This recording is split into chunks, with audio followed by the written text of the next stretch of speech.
that there were students in the audience that cried while I was playing it, and it was not because of my amazing rendering of the tune, it was because it was Stairway to Heaven, and it Oh, was I thought such it was a because it was how horrible it was, and they were just Well, crying because it's like, "Oh my god, he's ruining this for everyone." that was Oh. just sitting there, man. I was like, I know, no, someone's gonna take it. So, yeah.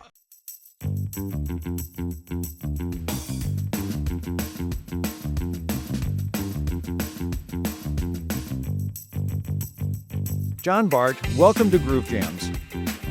Thank you, Tim, and thank you, Kurt. Great to be here again. We are so happy to talk to you every time we get to chat with you. We always learn something new, and today we're going to explore one single question. We know that you're a tremendous music enthusiast, and we want to know that if you could be in the studio while any album was recorded, which one album would you want to be in the studio for? Well, I have a sort of a cheat answer here because I'm going to get 2 for 1. Oh, 2 for 1. And it turns out these are 2 of the most classic, famous, best rock albums ever made. They were recorded in the same couple of weeks at the same location in London in the December of 1970 at Island Records recording studio, which had just opened at the time on Basing Street in London. Wow. And those 2 albums were Led Zeppelin 4 and Jethro Tull's Aqualung. What? Oh. It's unbelievable that those 2 albums are recorded in the same. It was actually a converted church, and it had 2 recording studios. And Led Zeppelin had already locked up and locked out, actually, Jethro Tull from the smaller of the 2, which apparently was more manageable. But the facility had just opened, and it was a cavernous church, except for that nicer, smaller studio, and all this new equipment that no one knew how to use. So the Jethro Tull people, I was like, they didn't know what was going on, how it was going to turn out, or anything else. But it was recorded at the same time, so they were wandering the halls together, Led Zeppelin in one studio and Jethro Tull at the other in December 1970.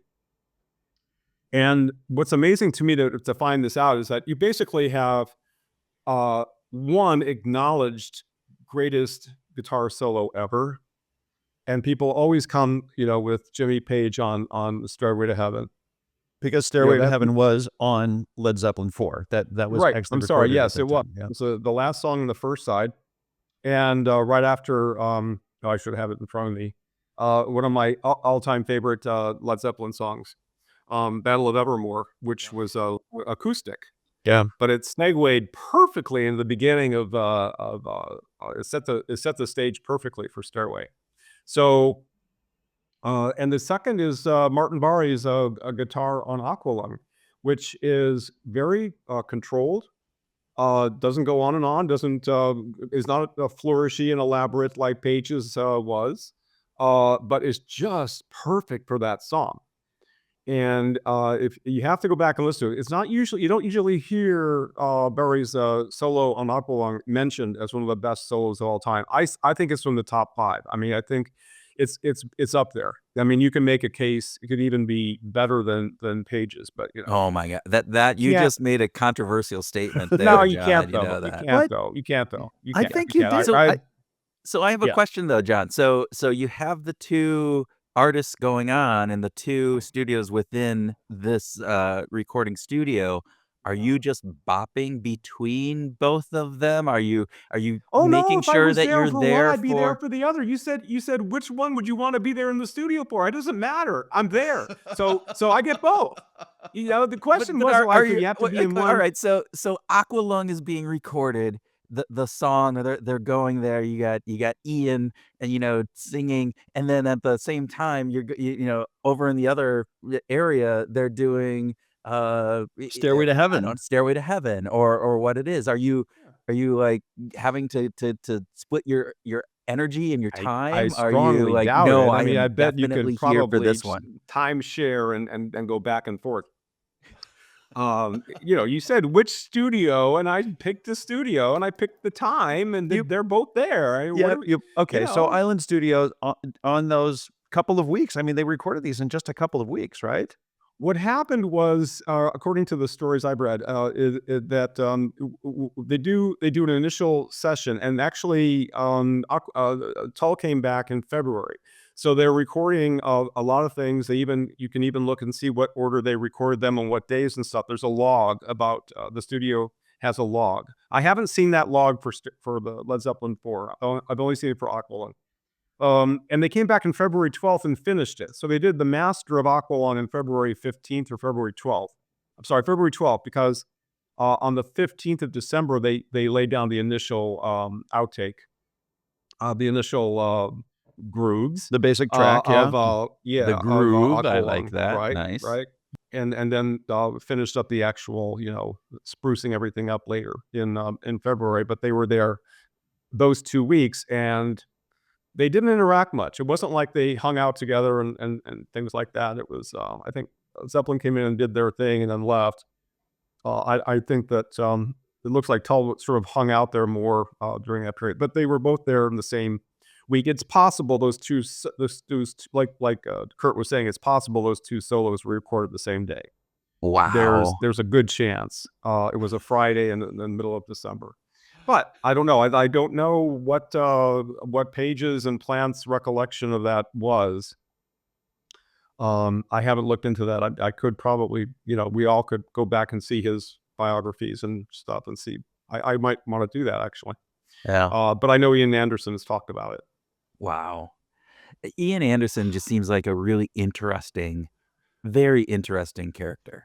I don't know that much about him, but I do know, like, as of at least 10, 15 years ago, he's living on a farm in northern England, as if I remember right, and he's like Yeah. become a farmer more than anything else, and Well, he used to look like a farm animal. I mean, the way he looked and dressed and everything, I think he probably would not be insulted by that. I think he would have taken pride in that. A lot of people say that he was the inspiration for the cover art on that album, and he sort of resembles. I mean, not as quite that bad, but Yeah. What's nice about that, Zeppelin has always sort of been more, like more fantasy and fear and ephemeral the idea of heaven, and you probably have Black Sabbath being hell, and you got basically Jethro Tull is in the middle on earth, because they really dealt with every man. They dealt with religion. They dealt with Yeah. lechers who hung out by schoolyards, who unfortunately still exist, and people who are down and out, and people who are dumb like thick as a brick, right, and couldn't handle school, and they literally looked after people who were sort of left out and not in getting all the goodies of society, and sort of were on the fringes, or they that was their domain, and they sang and wrote about that a lot. I forgot about Thick as a Brick. That was one of my Yeah. favorite songs off of that album. I just it felt like it didn't get airplay, at least not in Iowa when Oh, I was listening to it at that time, and right. all of those things. Yeah. Oh, but it couldn't, because the two sides, they were continuous. So one side was 30 minutes long and the other side was 27 minutes long, and it was nonstop. There was Yep. no place on the record for you to put the needle down that you could find, Right, and right. so it was great for people like me who was I was on the air, and if I had to take a break and go to the bathroom, or go outside and get some food or something, I'd put Thick as a Brick on, and I'd leave and come back, and hopefully it wasn't skipping or get locked out of the studio, which is things that happen. I Um, love that. Well, let's get back to you in that position, in that space. You're at Island Studios, you're in London, and both of these bands are recording side by side in the same building. Would you how would you want to if you could interact with them, who would you be interacting with? Who would you want well, to have a sidebar conversation with in the control room? I don't. The way we thought it, you guys are too young, I think, to have been. I was 15 when these things were happening. I'm not too young. Let's just say Well, that. then you'll remember this. These guys were gods. I Yeah. mean, these Led Zeppelin, they were gods who walked the earth. I mean, they were above us. And I would Yeah. never even dream of even trying to talk or meet with these gods. I mean, they were just unbelievable, above us all kind of Yeah. people. I don't think I would have felt that way. I sort of would have for Jethro Tull, but not quite. But Paige, Paige and I shared a birthday, and I always felt that connection. He was 11 years old when I was born, and they always talk about two amazing concerts of Led Zeppelin, and one was on our joint birthday, his birthday, when he was it was 1970. January 9th, 1970, at the Royal Albert Hall. Wow. And Yeah. there's a famous feminist writer who was there, wrote an article about it for The Guardian, which you can still find, that she was at the concert. It wasn't, I don't think it was Steinem. I can't remember exactly right now. I have it on my bookmark. Anyway, so that's one. And obviously they were all very young and starring, but that was the coming out of Led Zeppelin. The second is Madison Square Garden, 1973. And those are the two people referred to. I saw them in Chicago Stadium in 1975. And that was awesome. 19,000 people. I was up on the balcony, but didn't matter. But you would say that they were probably 3 or 4 years post Prime. The Prime was 70, 71.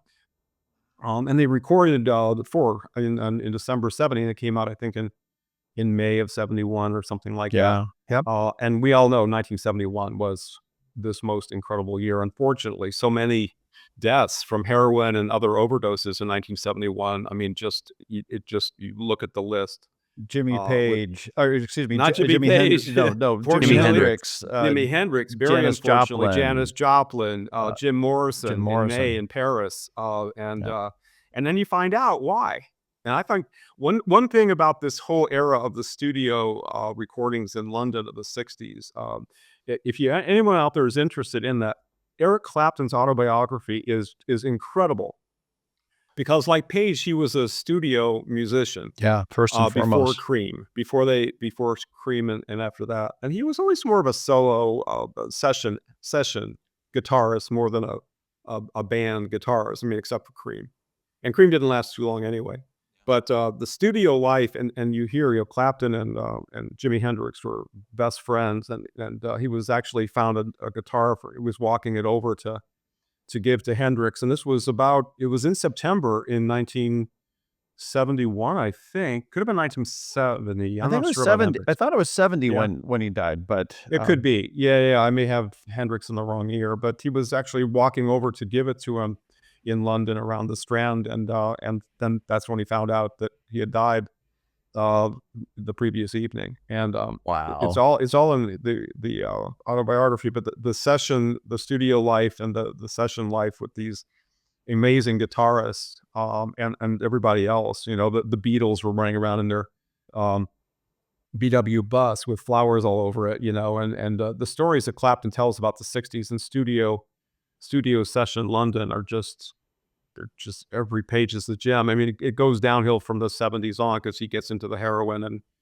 messes around with Harrison's wife and an amazing rest of his life. But he really captures. He's 10 years older than me. I know that. So he's 79 now. And his biography was written like 20 years ago. Yeah. So, but I'll tell you, being back then in 15, there were two things. There were only two times this ever happened. Someone came to me and said, "You've got to hear," and everyone was excited about this new album. And I was up at our family's little cottage on a lake in Michigan, and my friend a couple houses down comes over and says, "You've got to hear this." And he had Aqualung in his hands. And wow. and he and I went in. We had this rinky dink little record player, and that's the first time I heard Aqualung. And the second was the same thing happened to me in high school when someone said, "You got to hear this," and it wasn't Led Zeppelin 4, but it was Led Zeppelin 2. And I was ignorant. We only had AM radio. We had WLF Chicago, which was short little 3-minute AM songs, and no extended albums, FM really yet. And then I learned about albums. And so when Led Zeppelin 4 came out, I knew it was about to come out because I was already working at the radio station when I was in high school, at the college radio station. And I knew it came out. As soon as it came out, I got it. I took it home, and we had also a little rinky-dink record player, and I put it on, and I mean, Stairway was, when you first hear it for the first time, and I had never heard it. It hadn't even been on our radio station because we didn't have a copy yet. So I got a copy and rushed it home and listened to the whole thing. And hearing Stairway on your own, sitting in a corner of the living room, looking down to this little rinky-dink record player, and not ever having heard it on the radio before, and not having heard about it anywhere before. This is the first time. This, Virgin album, on take the plastic off and you put it down. I almost, even now it hits me. The way I felt, the way it hit me was, Yeah, I mean, music you knew does the that, time. right? There's that aspect of music that Tim talks about all the time. I just sit here and do, but there is that, and the first time, as you said, and I don't remember the first time because it was always around for me, right?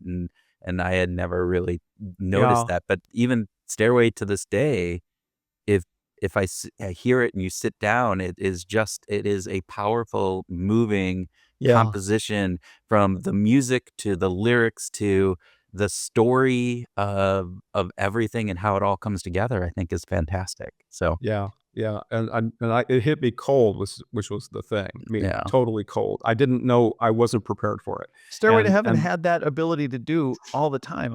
In my 7th grade talent show, I played Stairway to Heaven on an acoustic guitar and didn't sing it because I wasn't, no way was I gonna try and sing a song that Robert Plant sang, and I just played it on acoustic But you're guitar. fine in playing on guitar a song that Jimmy Page played. I mean, True, true. wait, you could have sang it. You could have done that.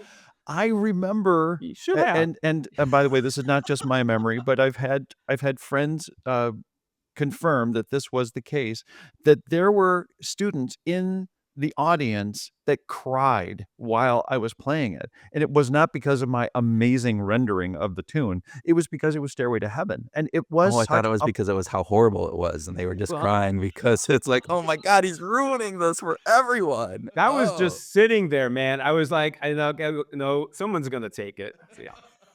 But yeah, that's exactly it. I had tears in my eyes. I couldn't believe it. It Yeah, was like, I don't know, in sports, when Jordan steals the ball and comes down and hits the game winner in the last championship, the Bulls. I mean, I was a Bulls fan, so there are moments, in yeah. sports, or there's moments in life or whatever when someone just crushes it, and I think it took a while for me to even flip the thing over and play the second side. Just kept playing that over I and couldn't. over or No, I whatever, just didn't even listening want to. to play it again. It was it. Oh. It was it. The moment, the feeling, I just walked away from it because it was Wow. like, wow, Wow. All right, Well, Tim, let's switch this up. What album would you like to be in the studio? And what so studio would you like to be in?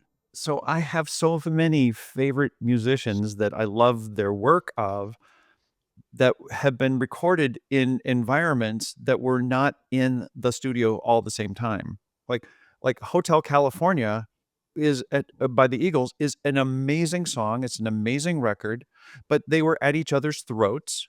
They were not the story goes that none of them were in the studio together. So when I started thinking about this question, I started thinking, well, what would be an amazing album to be in when all the musicians were there? And Miles Davis, Sketches of Spain, would be the album that I would love to be in. That was, it was recorded in 1960, and I think on the original album, Miles Davis basically had 2 songs on the first side and just 3 songs on the last side. So they were sort of extended, what you might call today jams, but really it was all these musicians soloing on the themes of the songs that they were performing. And what I learned about was that, and they recorded this, jazz albums were often recorded like in an afternoon. Like the musicians were so good and they could just come into the studio and sit down and just knock it out. But Sketches of Spain was recorded over a week, and Miles Davis kept saying, yeah, which was a long time, right? In 1960. And he would come in and say, I think I want to do it this way. And the band would just come, and these tweaks that he was suggesting weren't tiny little tweaks. So, like, if you can go back in and listen to, there's the opening song is the Concierto de Aranjuez, uh, and it's a song that they recorded 3 times. And each recording of that song is completely different. Like, you might not even recognize that it's the same song because Miles Davis said, "Let's do it this way." And the band completely just, like, followed him along, recorded the song completely differently. The musicianship, the creativity, the on-the-fly ability to just completely adapt and record this one song 3 completely different ways over the course of a couple of hours just blows my mind from a creativity perspective. And after all that, it's Miles fucking Davis. So Well, it's jazz. You just talked. I mean, this is what I envision. I'm not a big jazz aficionado, but I envision jazz as like, oh, let's do this differently, and then on a snap, that's what jazz musicians do. Is that not the case normally, or am I just naive? well, they have that ability, but there's also varying degrees of it, right? And Miles Davis and the band that he was playing with could just do it at an extremely high level, Wow. extraordinarily high. Was this their peak? I mean, I remember there's been some stuff out. Mark Myers, who writes for music at Wall Street Journal, has a newsletter he puts out every single day uh, on jazz, and you can subscribe to it. And so he had some features on Miles Davis just last week or the week before. I want to say "Kinda Blue." Is Blue that was in advance of Sketches of Spain. Yeah. Yeah, So this is 1959, and it was Kinda Blue, and the other was Miles Ahead, maybe, or something like that. But they yeah, were both 1959. Now you're just talking about 1960. 60. So So this this is, seems like, is this like the peak Miles Davis of I think so. 59, 60, around there? Yep. I think so. And I just think it just would have been so cool to see what it was like to be in the room with all of these guys together, Yeah, making these massive adjustments. Not like it's not like, "Oh, Kurt, you on when we get to that point in the fill, just take an extra bar, and just go ahead and." No, I mean, these are yeah, dramatically different it's yeah. almost like they're different arrangements, and they were never written down. None of it was Yeah. scored. It was just Miles Jeez, and the band just doing amazing jeez. work. How Okay, so you're sitting in there. You're being there for the week. Who are you talking to? What are you doing while So you're there? Miles Davis scares the living daylights out of me. Like, the idea of talking to it's a bit like John with, like, who would ever think about actually saying a word to Jimmy Page? No way. I'm not gonna actually utter a word. I'm just gonna sit and be a fly on the wall and just observe and absorb and cry tears of joy when they come out with this stuff. How about you, Kurt? What what one album would you wanna be in the studio for? So you had it's interesting because Tim, you talked about how like Hotel California and all of that would, but they were all separate and different things. And my first thing was I was going Depeche Mode. I was going back to Sure. Depeche Mode, One of your but favorite bands. one of my favorite bands. But Depeche Mode, basically, their recording studio, it was like the songs were already done. They were there. They just recorded, and then and then it was all editing in the back, and it wasn't so all of that wasn't there. So I don't want to be in that. I don't want to do that, Okay, right? I okay. want to be something else. So actually, I was thinking, and part of this, it's interesting, John, you talked about how, Island Studios had the church, right? U2 Unforgettable Fire was, done in I think it's 84, 83, somewhere in there, and they did it at Slane Castle in Ireland. And so they had this really the sound, if you listen to that, you can tell it's in this very cavernous room, within this castle. They had set it up. they went, so this was after war, this was after their big hit, this was like they had just kind of broken through. They were on Island Records as well, but they came back, and Steve Lillywhite had always been their producer on for the like the 3 albums prior to this, and they were like going, We don't wanna do this." They were almost to a point of saying, "Let's break up the band and Huh. let's not do this." And then, they kinda talked themselves out of it, and they got, Brian Eno and Daniel Lanos, who was Brian Lenoir, Eno's, like yeah. Daniel Lenoir, Lenoir, thank yeah. you. Yeah, was his, Tim, you probably know this, it was like his n not technician, but, worked on it, and they worked on it together, Yeah, and co-producers. they were in this, from my understanding, and again, this is through, just some reports and different things I've read, but, like, they came in with some ideas about the songs, and then they worked them through. They had all of this element in this castle, and they worked from like 10 a.m. until 1 a.m.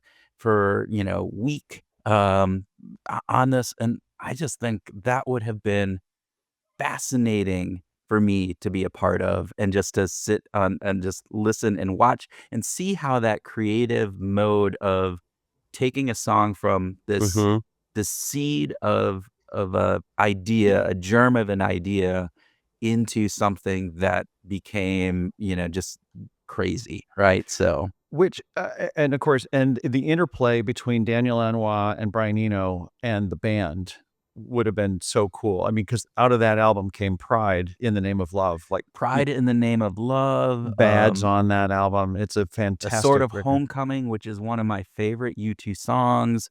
You do have the Unforgettable Fire track, which again, when you play that, and it's one of those when you put your earphones on and you listen to it, it just kind of you just get taken away in the entirety of that song.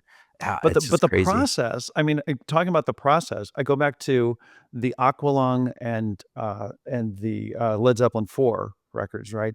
That I can imagine Ian Anderson coming into the studio and saying, "Here's the song.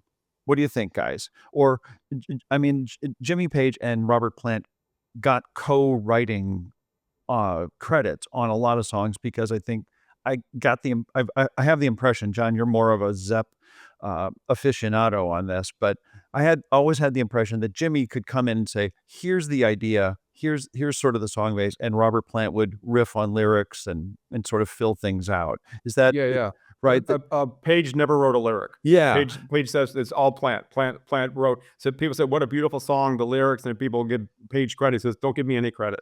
It was Yeah. all Plant with every single lyric for every single song." But I can also imagine starting with Jimmy coming into the studio and saying, "Here's the basis for this song. What do you think?" And plays it for the band. That's a totally different experience than what happened with U2 and Brian Eno and Daniel Lanois, which is come into the studio and let's create music together. Yeah, yeah. That Yeah. So, actually, John, you might know this, and correct me if I'm wrong, or maybe we need to look this up, but, Stairway to Heaven, I heard, like, that it just came to, uh, Robert Plant? Robert Plant, that musical, the intro, just like, he just sat down and he said, I played it, and that was it. It just came to him, and, the same thing for the lyrics, It just were emerged in sort of just this. emerged, that it was just like this gift from on high kinda coming down. Yeah, so Page, you can go and see a YouTube video of Page being interviewed about Stairway, and he goes into the house at Bronny R, and which is where they actually composed a lot of this. They didn't record it so much; they took it to that studio, but they had a lot of this, prepared before they went to the studio. And it was that house in Bronny R, which I think is in Wales. I'm not sure, but he goes back to that house and said, "This is where we wrote Stairway." And he puts it on, the vinyl, and he puts it on the Atlantic, the red, green, and white label, and it's playing. And he basically just listens to it. You can watch him listen to it there in the chair, and then talks about it. And he basically says that's what happened. It was sort of Plant had some idea of the tune because it fit the lyrics so well, and they went from there, and then so they sort of did it together organically, but it was pretty spontaneous and pretty fast. Like it just sort of all happened.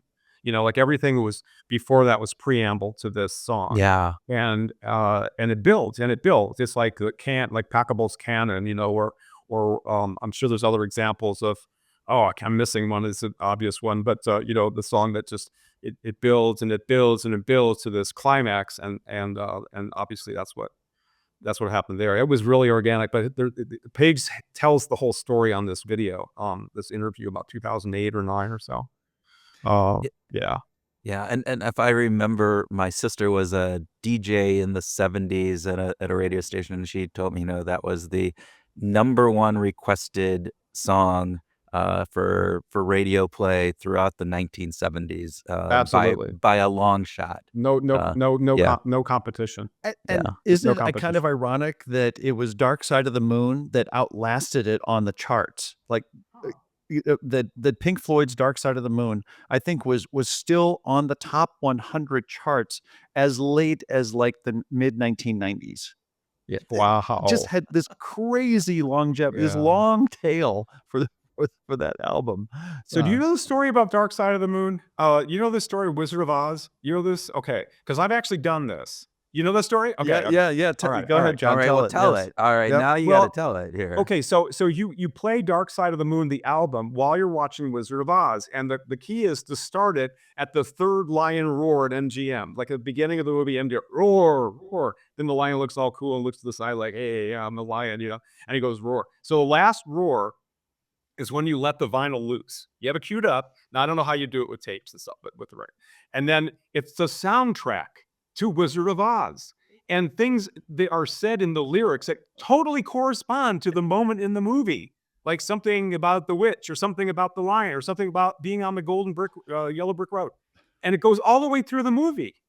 And as people have said, they just happened to be playing it, and at the same time they noticed that it was like synced up, and so this whole legend grew. Now, Tim, you can. I don't know if this legend is true. Like I can't really see Pink Floyd caring that much about this movie to write a soundtrack of Wizard of Oz. No. It's just coincidence, but it's unbelievably.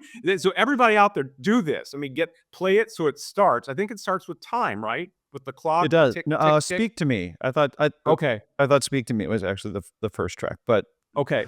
So time comes in, the tick tick time is it might be when they switched from Kansas to Oz or something, or I don't know, but you got to do it if Oh, you've never man. done this before. it's totally fun. Yes. I had some friends in college who decided to listen to Dark Side of the Moon while they watched every episode of MASH, the TV show, as well. And I think it was really just an excuse to smoke dope. Yeah. You got to be smoking when you do this. It's a whole thing. Absolutely. I do Yeah. have to say, one of the things that I like about the internet today and some of the different pieces is that you get these mashes of two songs together that people are doing, and they're mostly like contemporary songs, but they mix some like hip hop song with a Led Zeppelin song, or vice versa, or some other components. Clever. And it's like the lyrics are going, and and then you got this soundtrack that's totally different. It's amazing when you do So that. this is simultaneous. It's not like a seg. You're Yeah. not talking about one blending into the other. You're No, saying this is they are simultaneous. taking like the musical track from one song, and then taking the lyrical track from the other, and then maybe like interspersing the chorus into something, and then mixing it. But lots of them are Yeah. doing different things. So anyway, Weird Wow. mashups. You guys are really savvy with recording equipment, and all that. But back then, when FM was just starting around 1965, 1966, something like that. So now we have FM. So it was like the technology of the time. So now we have internet, we have all this technology, AI and all that. But back then it was sound. Before it was vision, it was sound, and the technology for sound was just coming out. It was like our engineer, nerdy kind of people were all into the sound and engineering and all this kind of stuff. And led by George Martin, the Beatles, the whole idea of doing studio albums. In fact, that's why Beatles stopped giving live performances, because Lennon says, or McCartney says at some point, he says, we know we couldn't recreate this live. Our albums were studio creations of George Martin with his amazing, reel to reel and everything he did, and synthesizers and everything else that they were doing, and they could never recreate it live. And so they just stopped having live performances until that last one with Let It Be, I think. Well, John, explain the different. So, radio was AM radio from the time that it was created in the early 1900s through, or maybe even earlier. I'm not sure exactly when radio started, but early 1900s up through the 1970s or 60s, excuse me, 60s, yeah. when FM gets introduced. What is the difference between AM and FM? Well, what happened with your experience as a listener was that FM allowed freedom, because for one thing, no one really listened to it or had FM receivers yet, and so it was more experimental. And you knew you didn't, you weren't being told by a boss that you had to play a certain number of ads. People weren't advertising on it yet because people weren't listening to it yet because no one had the FM receivers yet. So it became album-oriented rock, and that's important going back to Led Zeppelin 4 and to and Aqualung, because these are really thematic. I mean, Aqualung especially is all about religion and being grown up in a religious atmosphere, and one song leads into the other. It's a story from the beginning to end, and it's not just a collection of songs happen to be on side A or side B. And then the Beatles, when they took over and made their albums, I don't know, you couldn't. They always had AM versions of their songs, but they Right, really right. were album, like Sgt. Pepper, and they really were album-oriented events that were meant to be played on your own equipment. And now, people had to get the equipment, and then this Huh, big industry grew up, with right. Sennheiser, for example, or Macintosh receivers, or Yeah. Shure cartridges for your needles, for your For your all that, turntable. Gerard turntables, right? I mean, and all this stuff I still remember because it was way too expensive for me. But I remember getting my first stereo, man, with JBL speakers and the whole thing, and it Yeah. was a big, wonderful event. And it Well, was, I was still in high school. AM Mm. radio, if I listen to it, it's always it's that staticky, crackly, different things, where FM did not have that same amount, which I think also led to Yeah. that richer sound of those Oh yeah. the studio albums that they could do, and it would be heard versus the Well, that Right. well, kinda Sure. comes with That's some of the that's AM. much more important than the answer I gave. I think that's the fidelity, the high fidelity and the stereo, because stereo wasn't there originally, but then it became able to have stereo broadcasts later on. It might have been in the 70s when that happened, but it was limited, and so it was line of sight. So you had to have a tall FM receiver. It was usually on top of the tallest building in town. It cast that net, but it wasn't broadcast out, so you couldn't pick up FM, like you couldn't pick up a Chicago FM station down where I lived in Central Illinois. But we had our campus, and the FM towers were on top of the tallest. For Champaign, we're talking 10 floors maybe, but it was the tallest building in town. It was the quality without the static, because it was like TV back then. You could barely pick up a station 15 miles away, and it was all staticky, and you could barely see it. And then that was like radio. It's like AM radio from picking up from far away, and then you could hear the actual music, on your radio, and with the right equipment, and that created its own industry. But yeah, and I absolutely, the quality was so different. well, I love how it was the music that started to push the limits of the technology that we were listening to on. That it was because of having a Sergeant Pepper's album that people wanted to get headphones, that they wanted to have a higher quality receiver, not just a crackly AM radio to be listening on. That it actually sort of drove the technology for our experience. I think that that's an interesting connection Yeah. there. Yeah. Clapton talks about their Hyde Park concert when they first joined. They first with Bruce and Ginger Baker. Uh, and they said it was hilarious because they didn't really prepare for it. They went out and there was this a sea of people in Hyde Park in London, and they just jammed. And they just, it just played, and jammed. They said they loved it. It's like, but they just went crazy. And Clapton was like, "What the hell?" We're just like, doodling around, and they just loved it. So they looked at each other, grinned. Let's just keep doing this. Like they doodled around for like an hour and a half, just playing extended solos and riffing around. And they said they just loved it. And they don't realize that we did love it because there's nothing like that, and that's what we wanted. And the short little 3-minute sound bites with ads in between was not the same experience at all, and it's a live performance, and they just I mean, soloed. the Grateful Dead had an entire career based on that. Fish is still doing it today. You look at those jam bands where Yeah. they don't get airplay, but man, the experience Yeah. that you have in going to that concert is just I made the mistake amazing. once of going to a Dead concert totally sober, and I was with my friend who everybody else wasn't, and they were like so much. I'm like, what the hell? Like, this is dumb. It's like No, it's like I've Never been make there, that a yeah. mistake again. no, come on. I was like, what? Like, seriously? And you thought, oh, it's so good. What are you talking about? It's like it's sort of the experience of reading lyrics to songs without the music, and like the lyrics by themselves without the music. To give them the emotional power of the words. Sometimes the lyrics are just really vapid and idiotic. And then you hear with the Right. songs like, whoa, yeah, but by themselves, like anyway. Yeah. John Bargh, thanks so much for being a guest on Groove Jams today. Always fun. Always fun. Thanks for asking me to do this.